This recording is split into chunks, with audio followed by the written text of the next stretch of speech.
사랑해서 헤어지기 싫어서 또는 현실적인 이런저런 이유로 결혼을 결심한 당신은 누구의 가족입니까? 너무나 사랑해서 한 결혼이라고 해도 배우자의 부모님이나 형제, 자매 모두와 잘 지내는 건 결코 쉬운 일이 아닐 겁니다. 많은 시간과 노력이 필요하겠죠. 딸 같은 며느리, 아들 같은 사위, 과연 좋기만 할까요? 고부 갈등 못지않은 장서 갈등. 누군가에게는 참 버거울 수도 있는 가족 관계. 고부 갈등 또는 장서 갈등으로 이혼을 결심한 당신. 과연 이혼 사유가 될까요? 오늘 사연으로 만나보시죠. 네, 오늘 사연은 당신은 누구의 가족입니까? 입니다. 저희 시어머님은 제게 딸 같은 며느리라고 하십니다. 아니, 누구에게 좋은 딸 같은 며느리일까요? 제가 딸이면 또 이렇게 무례해도 되는 걸까요? 저는 주말 공포증이 있습니다. 일요일 아침이면 어김없이 울리는 초인종 소리, 제가 잠결에 못 듣기라도 하면 바로 도어락 소리가 들립니다. 예배를 마친 어머님, 아버님께서 아침 식사를 같이 하자고 오신 겁니다. 일주일에 한 번이라도 갓 지은 밥 먹이고 싶다면서 제가 불편한 내색을 하면 딸처럼 편해서 그러신답니다. 아니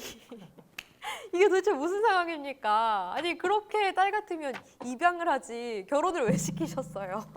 자, 아니 요새 이제 다들 자식을 하나만 낳는 편입니다. 외동이다 보니까 아들, 딸에게 각별한 부모님들이 많으신데 그래도 이제 결혼을 했으면 이 아들의 가족은 며느리, 아내잖아요. 이 결혼이라는 게 개인과 개인의 만남이 아니라 가족과 가족이 이제 만나는 거다 보니까 한국 사회에서는요 갈등이 생기는 경우가 많을 텐데 좀 많이 보셨을 것 같아요, 변호사님. 부부 사이의 불화가 이혼의 가장 큰 원인이기도 하지만 네. 요즘 같으면 장서 갈등도 만만치 않거든요. 네. 왜냐하면 예전에는 결혼을 하면 이제 시댁에 더 가까이 사는 게 일반적이었는데 네. 요즘에는 육아 문제 때문에 오히려 장모님께서 케어를 많이 해주시는 경우도 있어요.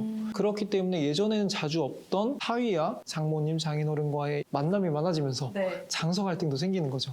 근데 이게 되게 어려운 문제인 게 처음 이 갈등이 봉착했을 때 정말 이상한 경우가 아니면 서로 악의는 없어요. 그래서 나도 잘해주려고 하는 거고, 근데 며느리나 사위 입장에서 보면 가뜩이나 MZ세대들은 어른들을 어려워하잖아요. 네. 그런 상황에서 되게 편하게 대할 수도 없는 어른이 자꾸 이제 만나게 되면 이런 것들이 고부 갈등, 장서 갈등으로 끝나는 게 아니라 부부 갈등으로 이어지는 거죠. 그런 상태에서 이제 이게 이혼의 원인이 되기도 합니다. 보니까 이제 가족 간의 교류가 많아지면서 문제가 되는 경우가 생기는 건데 결혼을 하면 배우자가 내 가족이 되는 거잖아요. 어제까지 내 가족이었던 부모님, 형제, 자매가 결혼을 하면 내 가족이 아니게 되는 걸까요? 이 가족의 범위가 혹시 법적으로도 정해져 있을까요? 가족이라는 것의 정의는 그렇진 않은데 민법상에서 정하고 있는 가족은 8촌 이내의 혈족 네. 그리고 4촌 이내의 인척과 그 배우자를 정하고 있는데 네. 그게 중요한 건 아니죠. 그러니까 어디까지를 내가 스스로 가족으로 정하고 있느냐가 되게 중요한 거고 예를 들어서 핵가족 사회에 익숙한 사람 내지는 뭐 친척 간의 왕래가 많지 않은 사람은 정말 뭐 나의 직계 존속이나 나의 형제자매 정도까지만을 가족으로 생각하는 반면 대가족 사회에서 자랐거나 이런 사람들은 충분히 훨씬 더 많은 사람들을 자기 가족의 범위라고 할 수 있는 거죠. 근데 그런 거는 이제 부부가 같이 살면서 맞춰 나가야 되겠지만 가장 공통적으로 우리가 간과하지 말아야 될 것은 그 모든 가족 간의 핵심, 가장 중심은 부부가 있어야 된다는 겁니다. 네. 그러니까 부부가 가족의 중심이 되어서 자녀도 생기는 거고 부모님이랑도 소통이 있는 거지 네. 절대로 이런 것들이 먼저 있고 부부관계는 이걸 유지하기 위한 수단으로 있어서는 안 된다는 것이죠. 자, 계속해서 사연을 좀 살펴보도록 하겠습니다. 저는 참다 못해서 식사가 끝나고 주말 조찬 모임 더 이상 못한다고 선언해버렸습니다. 어머님, 아버님은 그렇다 쳐도 이 오히려 남편이 네가 뭔데 가족끼리 식사를 되니 안 되니 하는 거냐며 더 길길이 날뛰는 겁니다. 시어머니 역시 제가 홀아버지 밑에서 커서 가정교육을 못 받았다면서 이래서 결혼 반대하고 싶었다면서 속내를 드러내셨어요. 제가 이런 남자와 이런 시댁과 함께 평생을 살 수 있을까요? 라고 하셨는데요. 아이고,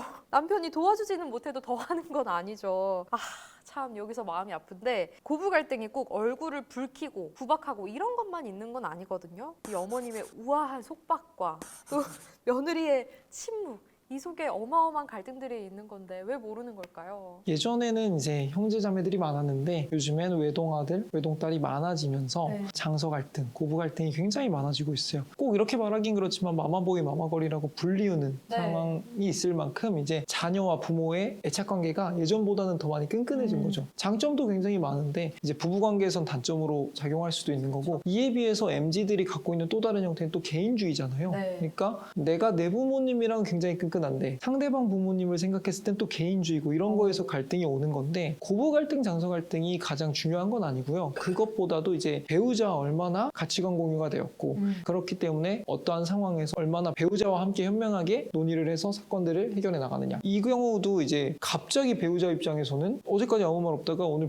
우리 부모님 계시는데 이거 못하겠다 이러면 배우자도 당황하니까 물론 성숙한 대처는 아니겠지만 이런 네. 건데 저는 이런 일이 있었을 때 미리 배우자와 소통이 된 상황에서 일단 부부는 한 편이어야 되는 거죠. 그래서 같은 목소리를 내어야 이런 문제로 커지지 않을 거라고 생각합니다. 참 답답합니다. 모든 일에서 참 소통이 제일 중요한 건데 이래서 다툼 시어머니와 며느리가 하는데 잘못은 남편이 한다고 하잖아요.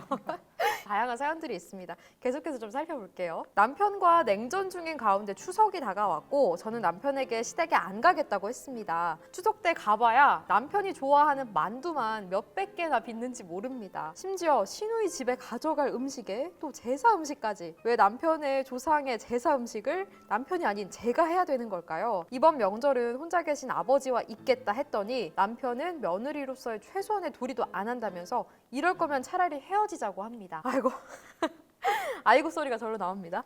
명절에 안 간다고 했다고 이혼 얘기까지 나왔습니다. 좀 너무한 거 아닌가 싶은데요. 요즘 아무리 세상이 달라졌다고는 하지만 명절 스트레스는 분명히 있거든요. 이 명절이 끝나면 이혼 전문 변호사가 바빠진다 이런 말도 있는데 변호사님 사실인가요? 그런 면이 있죠. 그러니까 저도 짧은 결혼 생활이었지만 네. 명절에 싸운 적이 있고요.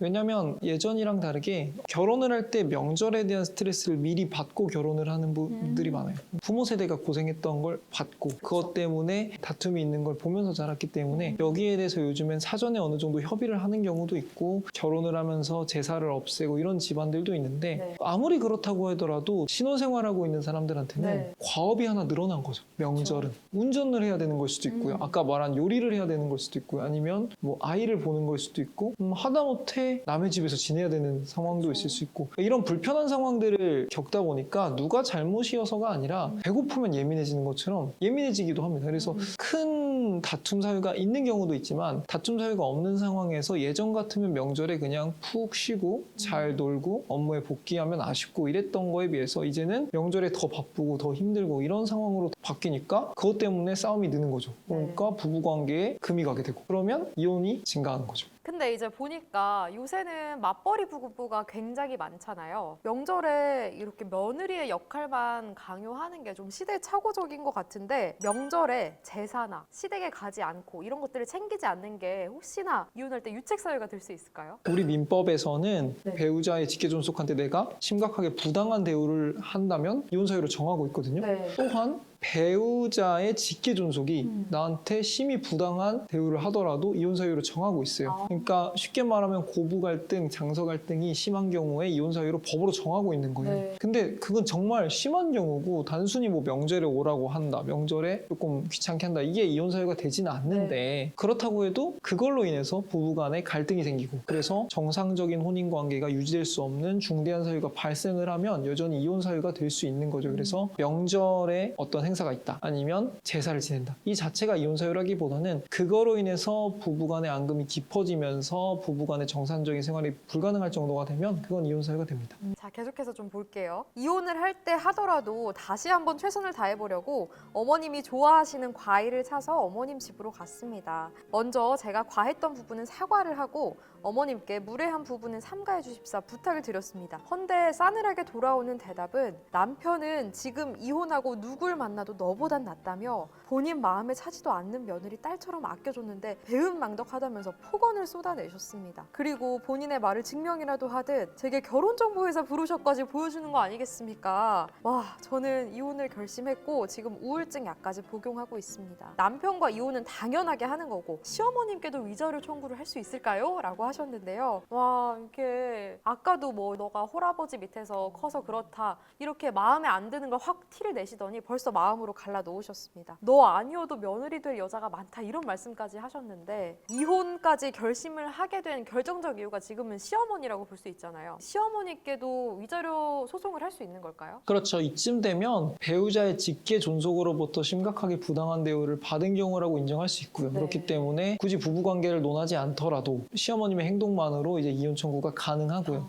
아무리 시어머니고 가족이었다고 하더라도 그분으로 인해서 내가 정신적 피해를 받았다면 위자료 청구를 할 수 있기 때문에 이 위자료 청구도 함께 할 수 있습니다. 근데 위자료 청구에 있어서도 이혼 소송이랑 마찬가지로 네. 이제 증거가 중요하잖아요. 그래서 조금 뭐 차갑게 들릴 수 있겠지만 조금 증거 확보를 하는 게 유리할 수 있어요. 그래서 아까 말한 것처럼 뭐 우울증 약을 먹는다면 그러한 진단서나 이런 것들을 충분히 가지고 있고, 그리고 이런 거에 대해 원인이 되는 것이 시어머님의 말씀이나 행동이었다는 걸 증거로 남기려면 어느 정도 기록을 해놓는다든지 녹음을 해놓는다든지 아니면 추후에 이것을 인정하는 뭐 남편과의 대화를 녹음을 해놓는다든지 이런 방법으로 어느 정도 증거를 확보하시는 게 추후에 이혼을 할 때도 도움이 되고요. 그리고 위자료를 남편과 어머님께 청구하는 데도 도움이 됩니다. 네, 오늘은 누구보다 가까워야 할 가족 때문에 힘들어진 가정에 대해서 알아봤는데요. 고부 갈등, 장서 갈등 때문에 고민 중이시라면 친구에게 묻지 말고 이혼 전문 변호사에게 물어보세요. 이혼 전문 변호사 심규덕이었습니다.